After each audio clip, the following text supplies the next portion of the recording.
С една дума участват четирите елемента. За тях това е мистерия, това е таинство. И за тях е било изключително ценно точно посланието вътре, а не материалът, който е изработен. Въпреки, че и траките почитат и златото, но по-скоро като божествен материал, в смисъл, че златото, знаете, че не разгасва. С една дума, той е металът на безсмъртието. А не защото красиво блести, защото показва колко е богата мутрата. А не ме разбирате. Без да обиждам тук няма такива хора, но аз говоря пък да не излезе. Това е въпрос на култура и никога не искам да обиждам, но искам да направя някакви съпоставки с начина на мислене. Така че древните това, че го правят на глина, не означава, че то не е ценно. Даже сме си го говорили с Георги, както и с директора на музея, че това са най-ценните всъщност експонати на Врачанския музей, защото не че златните и сребърни находища не са също ценни, но тук говорим за една ценност на културата и интелекта на нашите предци. Нещо много по-дълбоко. Тя е ценна тази плочка, вие ще видите, който иска след това, не заради самия материал, не заради нейната външна красота, а заради нейното дълбоко послание, заради вътрешната красота и дълбочина и мъдрост, която са вложени на нейните създатели. Но нека да преминем към сами плочки. Ето го, този примитивен калиграфски стил, но след да компютърно, за да се различат отделните идеологии. Сега отстрани е показан египетския калиграфски стил. Защо? За по-голяма яснота на читателите и на вас, които отгледате. Това е изложено в книгата, моя брат. Но сега тук вече стигаме до метода Гайд. Методът на Гайд е подобно, както видяхме на Розетския храм, чрез вече египетска писменост, която е читаема в днешно време, иероглифната писменост, се включиха по-древни калиграфски стили.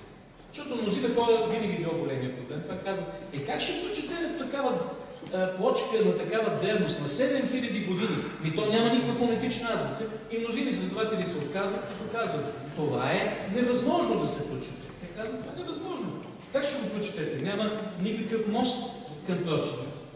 Оказва се, че има. И това е метода на Гайд. По-късната египетска писменост, иероглифна писменост, се прочита много по-древните си хилядолетни, тракийска, така. Ето ги вече, ако го изчистим, да видите, вече ще видим по-късен вариант, калиграфски египетски стил, да видим какво е посланието на самата плочица. И ето как се чете. Сега не мога да навлеза в детайли, но ще се опитам така, че да е интересно за всички, да бъде...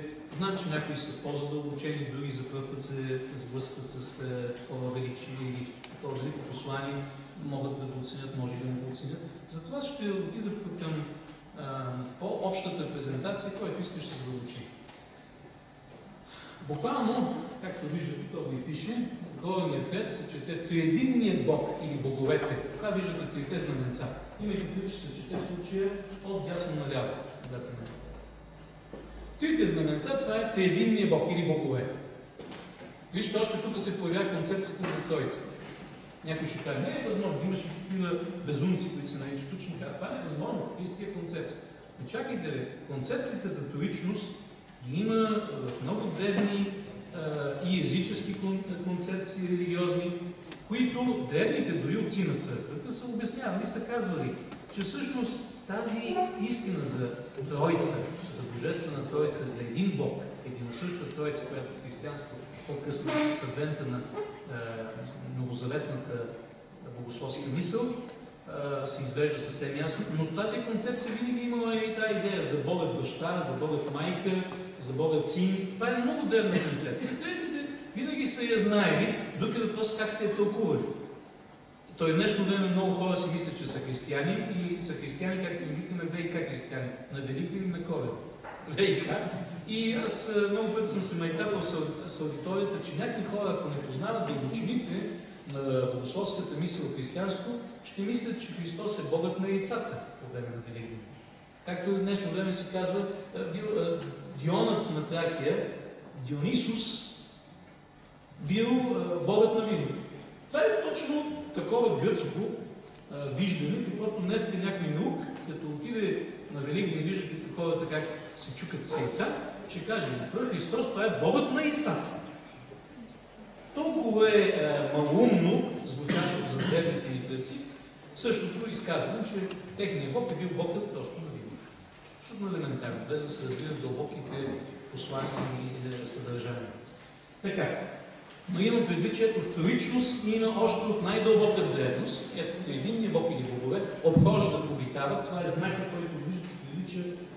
Виждате го, това е втора появичката дясно наляво. Това е обитавала Тракия. Вижте, защо е такъв знак. Вижте колко интересна тема. Защото показва, че едно време древните са разбирали територия на Тракия не като граница, не както сега Шенген, Европейски съюз, бариери. Това е територията, която се обхождала. Това е обходна територия. Древните така са именно царете на Тракия с обикаляли, с свитната своите територии. Това е концепция по-късно може да видим в Александър Велики, че неговата столица била подвижна, има предвид с всички целия си поход, той обикалял навсякъде и създал 80 Александрии. Не само тая, която е в Египет, известната с Александрийската библиотека. Това е концепция, която е много древна. Тоест, територията на едно царство е тази, която я обхождат знатните родове, които се обгрижват тази територия и своя народ и своето владение. Тоест, така е едно време армиите на един цар или неговите подчинени са обикаляли територията, която е негово владение. И след това виждаме Тракия, знака за Тракия. Значи, триединни Божи, или Бог, триединни Бог или богове, обхождат, обитават Тракия. Или триединни Божи, които са в територията на Тракия. Долу, пак от дясно наляво. Говоря истината, обещавам, вижте човечето, което си сочи устата. Да давам дарове на Великия Божи Син. Да давам дарове, виждате ръката, с дара на Великия Божи Син. Сега искам да ви кажа, че не случайно виждате един сокол. Нали? Защото там, в български език, син е мой, сокол е мой, които са от техните баби и дядовци, може да са го чували това, но това е концепция, която е много древна за Божествения Син, или Божият Син, Великият Божий Син, който е владетел на небесата и е свързан, древните си го свързват с сокола. По-надолу, следващия ред, пак от дясно наляво. Прославям Великия Бог. Или да прославя Великия Бог. Виждате много човече с ръцете издигнати в полза на адорация. Това е на прослава. След това видите пак знаменцето, което е знака за Бог. Преди бяха три знаменца, триединни Божи. Сега искам да ви кажа, оттам е много дълбоката дума в български език знамение. Чували ли сте знамение? Обикновено хората не знаят, дори в Библията се казва и Христос направи това знамение, първо знамение, това знамение. Какво означава? Означава богоявление. Знамение буквално, вместо че в български език остава много древен, така български е много тракийски език. Знаменцето буквално означава знамение или богоявление. Така че не се очудите. Значи, прославям Великия Бог, защото този знак долу знаменцето е за велик и вече го има изображението на Бог с брадата. Древните, аз нося брада, но не за да ви се покаже божествен, но древните са държали знаките за брада, знаете и фараоните са слагали даже изкуствени бради, където има жени фараони. Знаете ли това, което се интересува от това? Защото е било знак за божествена природа. Така е било. Явно не всеки може да носи брада. Сега не искам да кажа, че ти, които не носите бради, сте по-долни. Просто искам да кажа, че хората са разбирали много важен елемент от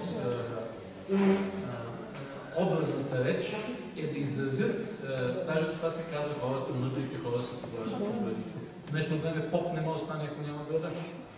Се православната църква е така, не знам дали го знаете. В принцип голям проблем за някои млади кьосета, както ни викаме, защото може да станат попове, ако искате. Ако сте се заритяли да станете попове, гледам, няма такова желание, но това е друга тема. Няма, като кажа поп, имайте преди, че поп идва от баща, отец. Не е презрително наименование, въпреки че за съжаление се е превърнало. Но аз не го изказвам в такъв смисъл, просто искам да направя връзката с брадата. Както знаете, по-късно пък, когато е правил реформата Петър Велики в Русия, дето им рязал и бръснал брадите. На всичките знатни родове това било голяма обида. Била голяма съпротива срещу Петър Велики, че близко европейското район и че са бръснати голяма мъка. Това означава, че древните са имали такива сващани, разбирани и за тях външния образ винаги изразява нещо вътрешно. Но да продължат с долния ред. Вижте, отдясно това е изображението за храма. Това, което го виждате, това е много разпространен знак, който има и по вазите и в гърци на много други места, което хората не го разбират какво значи. Това буквално, ето този знак. Това буквално се чете и в бухарски и египетски, обски, Орфей, и буквално означава храм. Но това може да разберете, малко по-късно ще се задълбоча тази тема, че Орфей, особено говоря за патриарха Орфей, не той, който е в гръцката митология, защото той по-късен, има няколко известни легендарни личности с това име. Та първи Орфей е основоположника на храмовото богослужение. Първите храмови общности и храмови сгради, които започват първо, знаете, в гилите, някъде в мегалитите има такива елементи и по-късни през античността храмови постройки. Но забележете, вътре в храма, забележете, че има едно знаменице. Тоест храма е Бог обитава в него. Или, ако го преведем по друг начин, може да кажем храма на Бога. Ако буквално трябва да го кажем, какво означава това? Хем храм, вътре има знаменице. Това е храма на Бога. И нататък се чете, храмът на Бога е велика крепост или скривалище. Защото знак отляво, това е знака за крепост. А пак има знака за велика. Така че храмът на Бога е велика крепост или скривалище, или може да се преведе, защото има различни нюанси. Може да се преведе или Божий, който си храма си, бъди ми крепост и защити ни. Сега може да разберете, защо от най-дълбока древност хората са отивали в храма за защита. Дори престъпници, гонени, преследвани, влезат в храма и искат защита от Бога. И това е много по-късно, естествено. Аз говоря след тия първообрази на богопоклонение, че знаете през средновековието и в античността или това, идва от другите първообрази.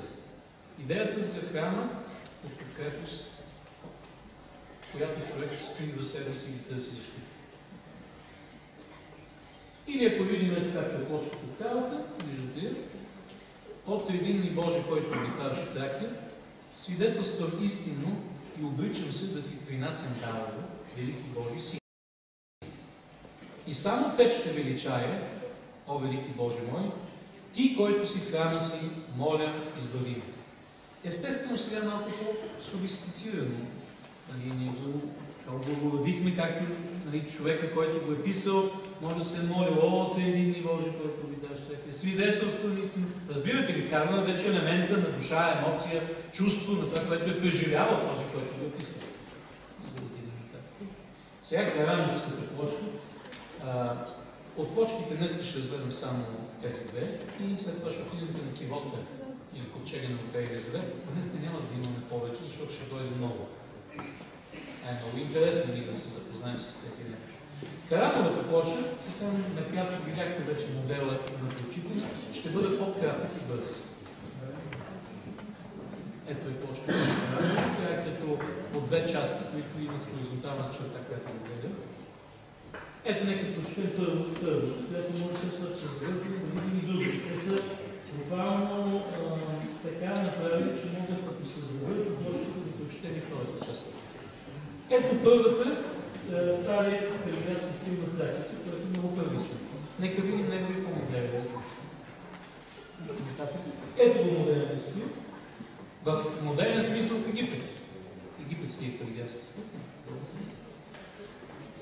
И буквално ще отидем по-така накратко ще обясним. Земният, долният човешки свят е отделен чрез гроба и пазача на възкресението между живите и мъртвите от огнения, горния божествен свят. Или чрез смъртта и възкресението земният човек става небесен божествен човек. Сега това е действително много интересно, защото има съпоставени това пазача. буквално това изображение на пазач, това са малко само ще ви покажа, но има съпоставка за два типа, за долен и горен свят, за долен човек и горен човек. Има едно преображение, има трансформация.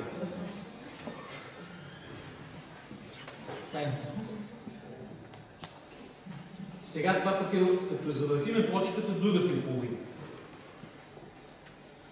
Като компютърната обработка. Първичният калиграфски стил, след това по-изчистения. Ето как се чете. В долния свят царува лъжата, неправдата, а в горния царува истината или правдата. Или, посветеният е сменил короната си от долния свят с короната от горния свят и преминал от лъжата, неправдата, към истината, правдата, чието висок жречески жезъл Тирс е прехакан.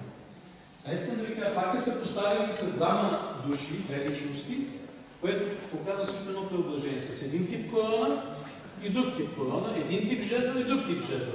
Тези знаци са за неправда и за правда. Това е много дълбоко нещо. Всъщност се показва един преход между световете. Има ли политици тук да го чуете? Много е модерно сега, малко да чуят за света на неправда и света на правда. Или ако двете са поставили двете части от печата един по друг и ги прочетем заедно, ще бъде буквално. Който е преминал през мистерията на смъртта и възкресението, той е нагороден и с ново божествено естество. Той оставя лъжата и познава истината и царува с короната и жезъл на правдата в този свят, който бъде. С една дума, тук се разкрива технология. Сега да ви кажа, всеки един от вас иска, като си пусне микровълновата, нещо да си стопи. Сега гледайте, значи те не ви говорят, може да ви звучи така малко като вдигнато, но гледайте ви показват една технология. Има тук технология. Какво трябва да направиш, за да получиш религията? Действие и резултат. Тоест, гледайте тях и за тях това не е религията и не е идеология. Чуйте ме, аз го обръщам към моите това. Не е идеологическа концепция. Идеология. Вера ли, нали, вид тази икона за зелена трева и видяли светлото неща. При тях е технология за преминаване между световете. Това е много дълбоко нещо. Нека продължим надолу.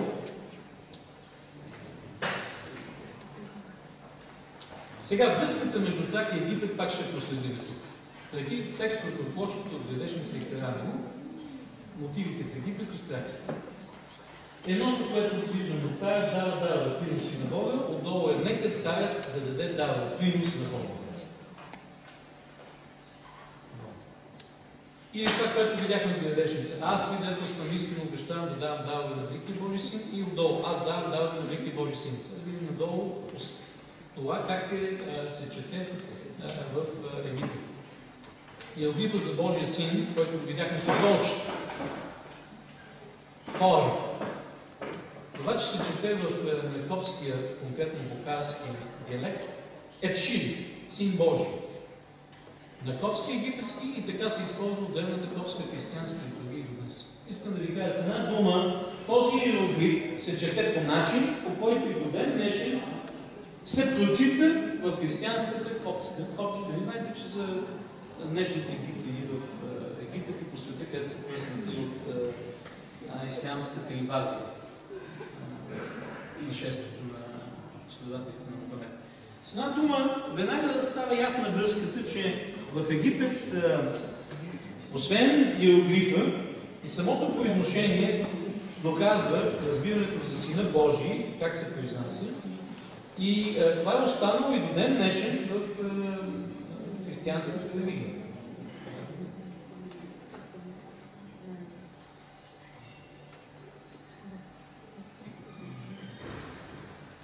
Тук вече ние ги разглеждаме нещата, нека прехвърлим, защото да не доскочаем на някакви, които не са свикнали за така по-подробно разискване.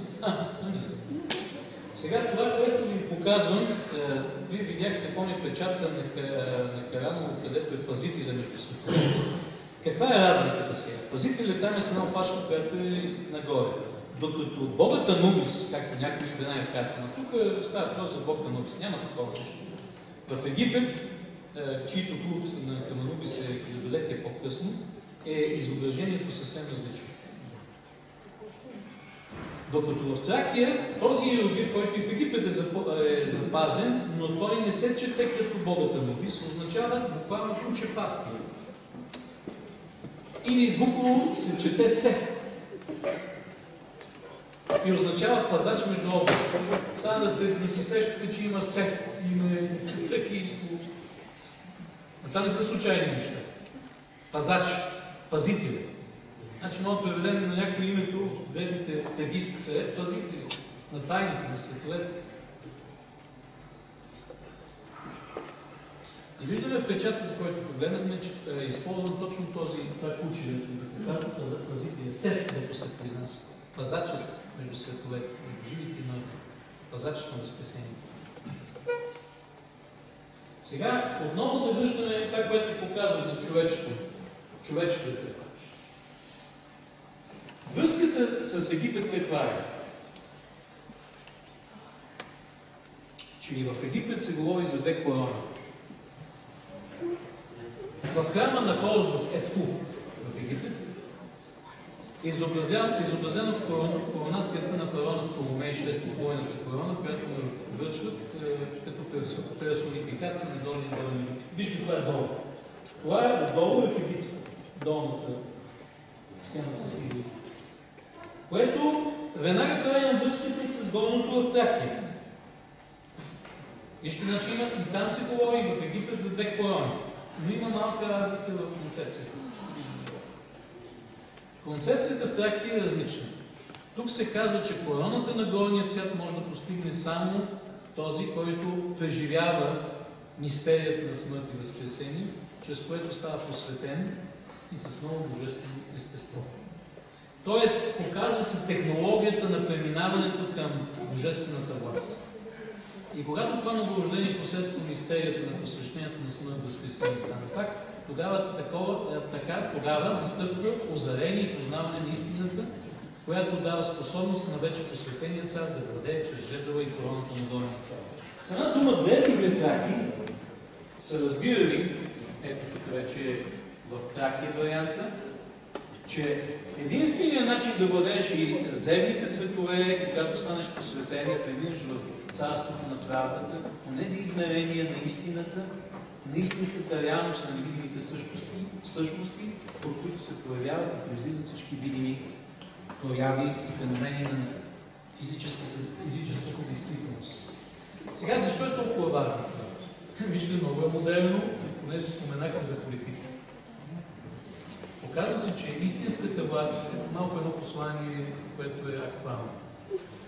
Истинската власт идва от духа, идва от това благородство, от оная истина, която прави някой способен да управлява в името на правда.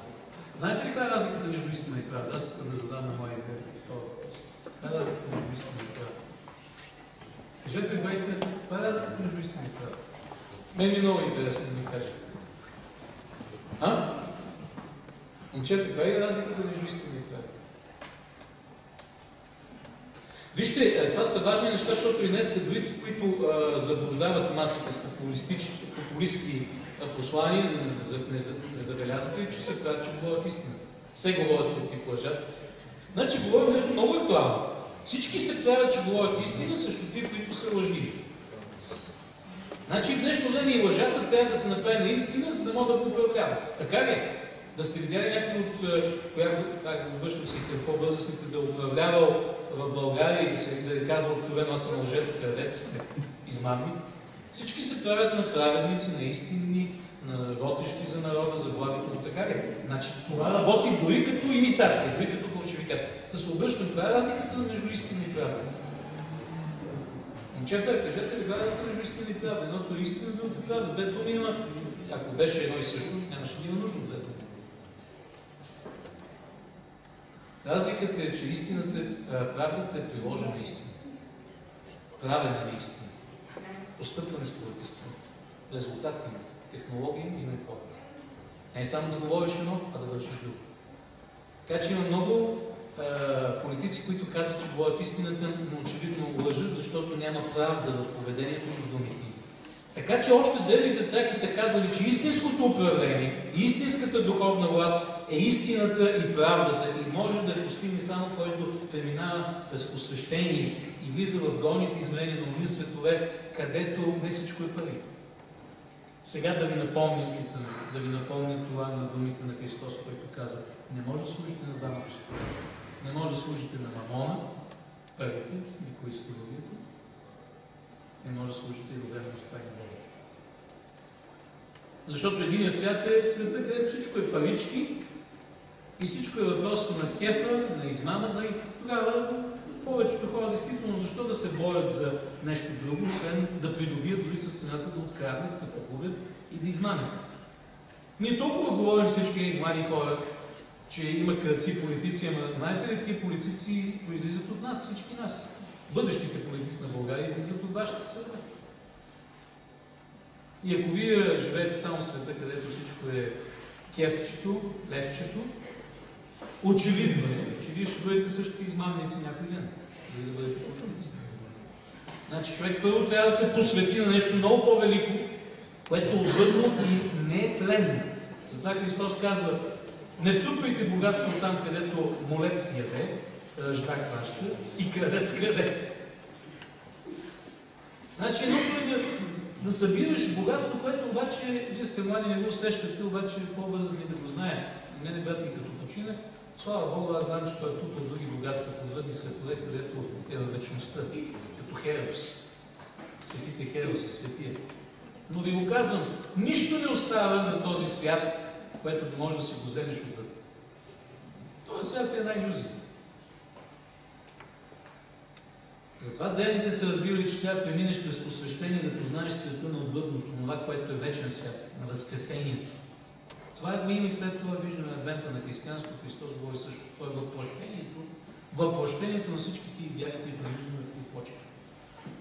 Но нека продължим нататък. Сега ще цитирам Александър Пол, някои от вас го знаят, други не, по-младите, но вижте и от една книга си какво казва и той. Естествено, като изследователни по древни извори.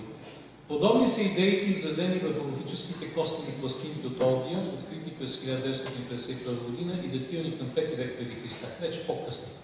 Подробно описание на пластинките се дава в книгата Тракийски Дионис, назоваване и вяра, от Български университет, 2002 от професор Александър Флора, който казва: първата от 5 пластинки е гравирана от едната си страна с формулата живот, смърт, живот, истина, под което личи Диофикой. На етносинофически език не може да по-добре да се изкаже, че животът е смърт и смъртта е живот, отвъд, където е познание до истината, т.е. че смъртта открива пътя към истинското познание. Всяко колебание изчезва при втората пластинка. Върху едната и страна са врязани мир, война, истина, лъжа, а по този ред Дион. Тоест Дион е Исус. Абсолютно ясно е убеждението, че истинното познание, което вече е постигнато в смъртта, е и мир, противовес на войната и лъжата, които са враждебни учения. Значи, т.е. има разделяне между двата свята. И виждаме Христос в въплъщението на тези идеали на божественото познание на древните веки също го казва: мир вам. Чули ли сте? Мир вам. Или казва: истината ще ви направи свободни. Много дълбоко нещо. Виждате тази пресня, ще продължим нататък. В заключение може да кажем споменовено следното. Стилът на писмените знаци върху тракийските плочки от градешници екрана показват особености, които са свидетелство за техния много по-стар, архаичен, първичен характер, сравнени с подобни нагледни надписи в миналите книги. Но бих казал, които са първообраз и първоизточник на всички духовни прозрения на човечеството. Мисловните концепции и тематики, които намираме в смисловото съдържание на текста върху тракийските почести от градешници и храно, също показват особености, които свидетелстват за техния много по-стар, архаичен, първичен характер, в сравнение с подобни находки надписи на Египет. Сега ще прескоча всичките тези неща, които може да се спреме, да продължим върху това, за да се спреме накрая и с това да завършим към самия кивот на Офелия Зърб.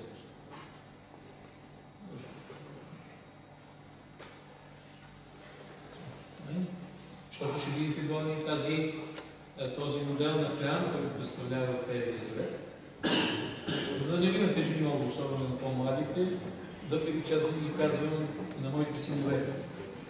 Трябва да се научите повече да мислите, да търпите, да мислите най-вече.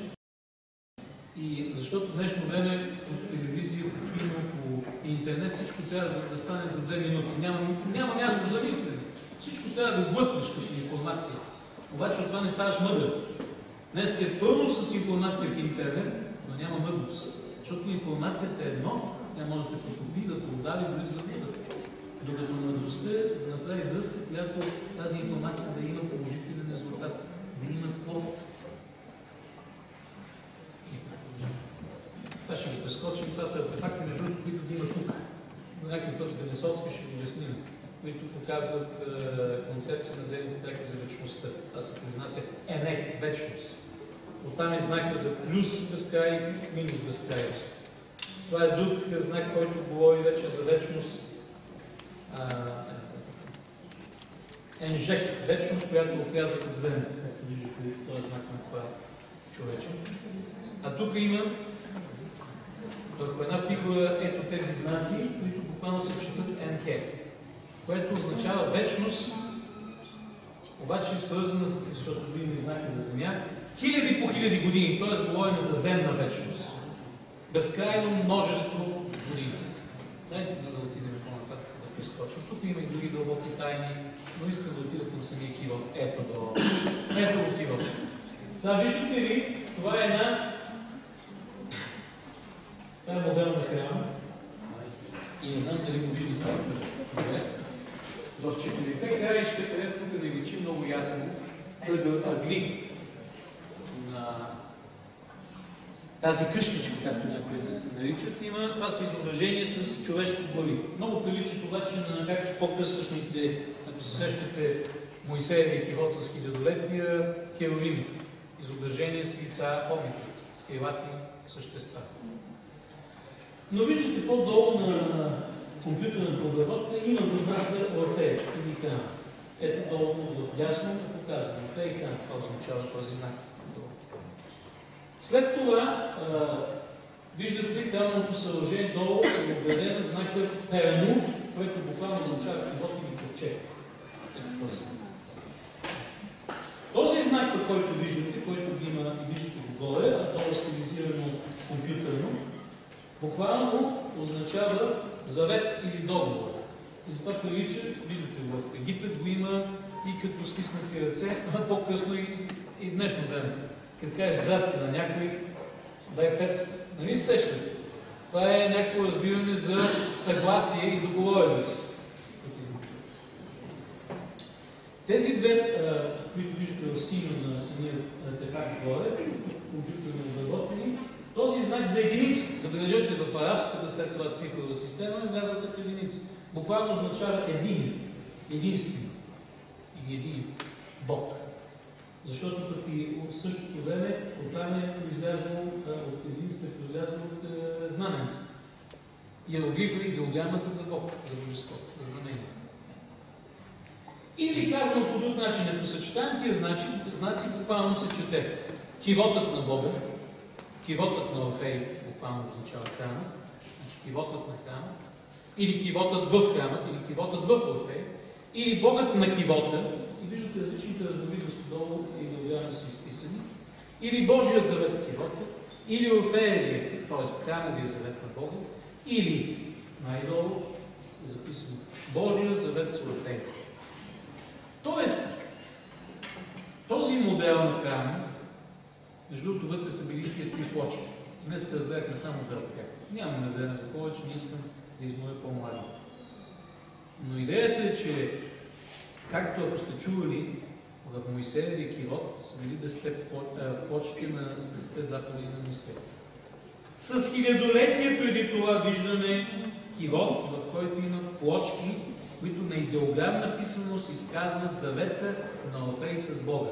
Завета на храмовото служение, на богослужението на древните църкви. Това е голяма тайна. Много дълбоко нещо. С една дума ние можем да заявим, че ние сме много по-древни, не само от евреите, но от всяко друга цивилизация, която е започнала да осмисля своя духовен живот и вечността. Това е уникално. И може да говорим тогава за първия завет между Бога и, бих казал, истинския правичен Бог е Богът на драките. Приятели, искам да ви кажа нещо. Винаги се казва, че той, който е бил първият свидетел, е най-точният свидетел. Това го има и при копията. Казва се, всяко копия след това е по-лошо. Нали го знаете? Най-доброто е оригинално.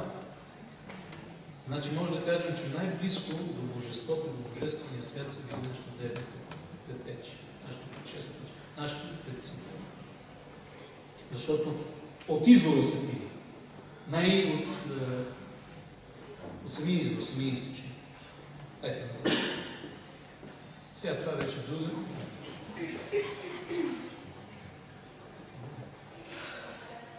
Това е другата точка, която няма да искам да взема, защото... Сега, това е, което искам да кажа да уча. Надам се, че имаше търпеливи хората. И можаха да изтраят.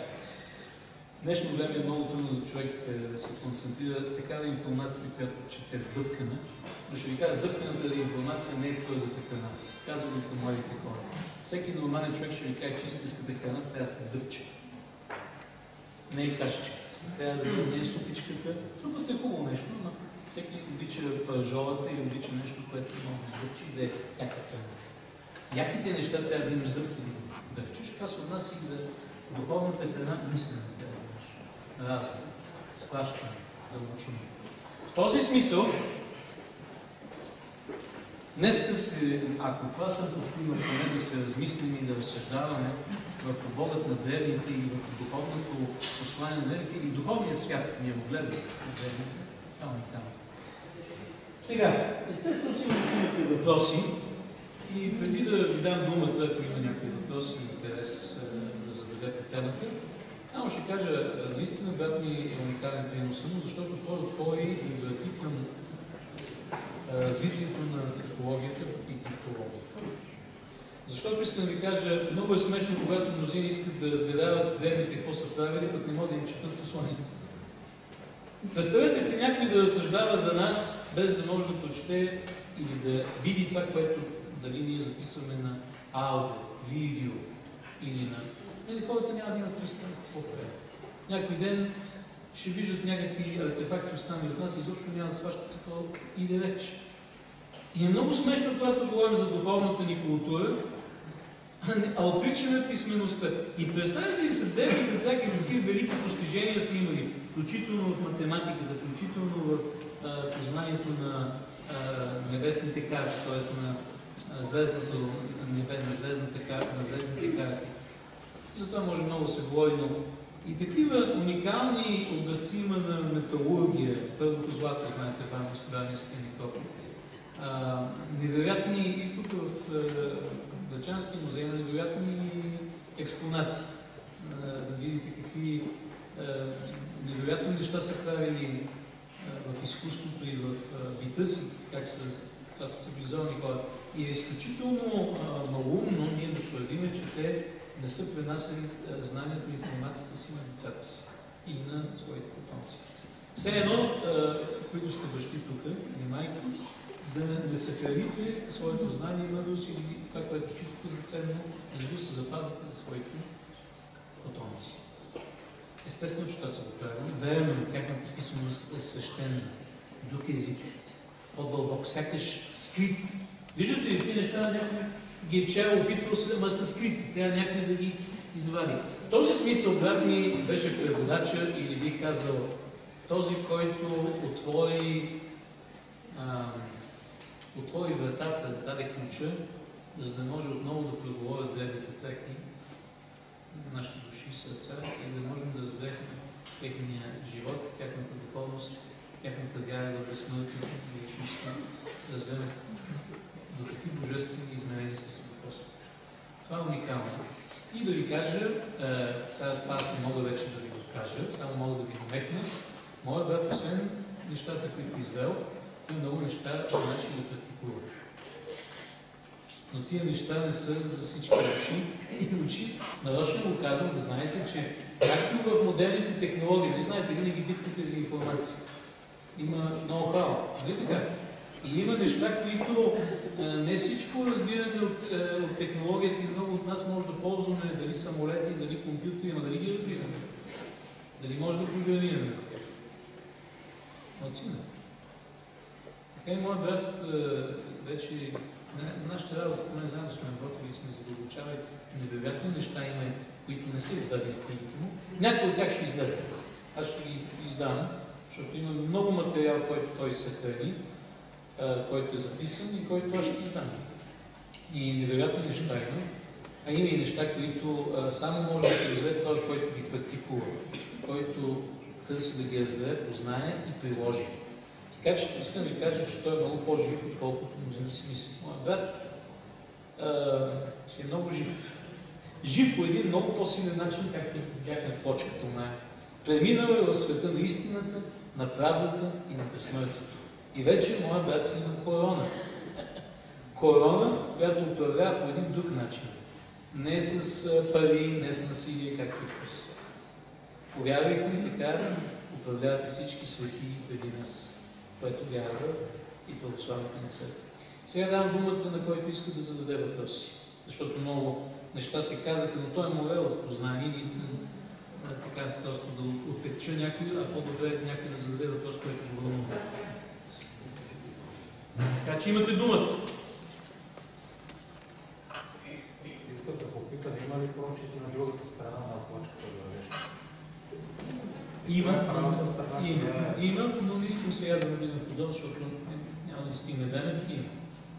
Има, но вижте, те едва някаква преглътнаха този прочит и беше в голяма етап на времето и казаха, каква писмено с една плочка да намери?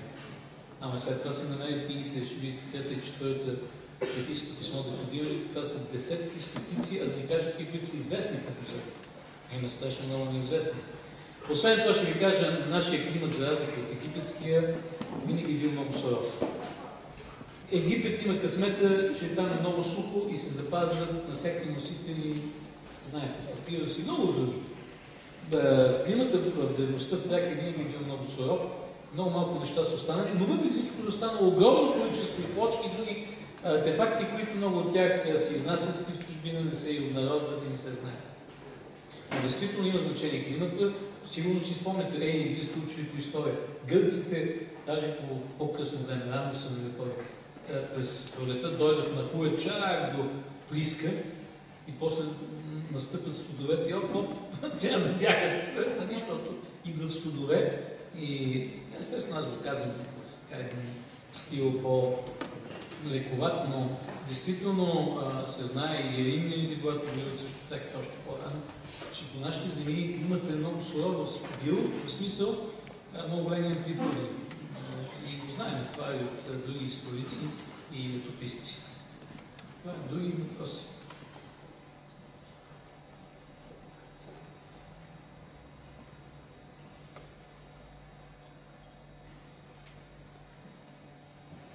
Може би чакате представление. Има представление или Жо, има представление? Така. Сега дано, разберете, аз не знам какво е приготвил Георги Врачев, Георги Ганисовски, не съм гледал това, но надявам се да е интересно. Но помнете, все пак това е театър, докато ние мистериите не са били за показ и те са били такава игра, която човек наистина е близо в светове. Помните ли си всички вие, млади и по-стари, помните ли на времето, че като играеш с една играчка, било войниче, било кукла, тя вече не е кукла и не е войниче, тя е като живо същество. Ти влизаш в този свят. Заиграеш ли се с един артефакт, това вече не е да... Много по-късно вече, когато сме си ги запазили, куклата или нещо друго. Те са иначе били живи за нас, когато сме влизали истински в играта. Искам да ви кажа, че истинското нещо не е театър, е навлизане, на дълбочинено преживяване, което разкрива божествени светове. Но нека се порадваме, нека да види окото ни нещо, което младите ни приятели са подготвили. Аз ще се радвам да видя нещо интересно. Надявам се, че сигурен съм, че Георги Врачев е подготвил нещо интересно. Да гледаме